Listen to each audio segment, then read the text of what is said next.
the electricity market in Mexico began its reform and started to deregulate. This was based on a law passed in August 2014, which essentially allowed new electric service providers to enter the market, as well as to disaggregate the ownership of the market from the state-owned utility, CFE, to new independent power producers. So this deregulation of the Mexican electricity market has significant implications for commercial and industrial large electricity consumers. At this point, what it opens up is for large electricity consumers to sign direct contracts with independent power producers. These can be either bilateral, directly between the corporate and the developer, or between the corporate and the developer using an electric service provider, which is also new in the market. So this presents a great opportunity, but the overwhelming consensus is this opportunity will not be available for the next couple of years because the market is so unknown. And what that leads us to, with the best option, is the self-supply contract structure.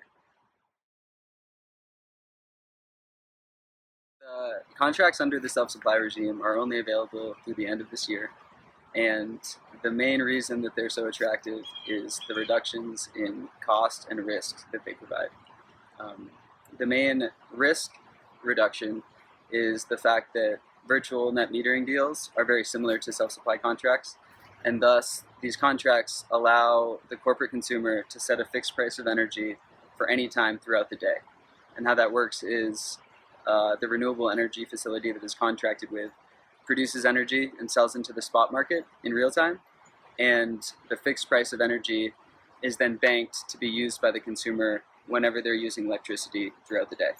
So that really removes the risk for time of day price sensitivities that the corporate is exposed to. Another serious cost reduction that the self-supply regime allows is fixed wheeling charges.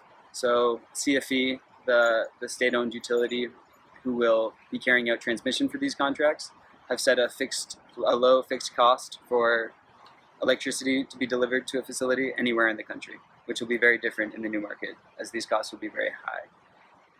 And then the last significant offering that the self-supply contracts have is that they remove the obligation of the corporate consumer to buy clean energy certificates, which will be relatively expensive in the new market, between $15 and $20, and will amount to 5% of their electricity consumption, and that will grow each year thereafter.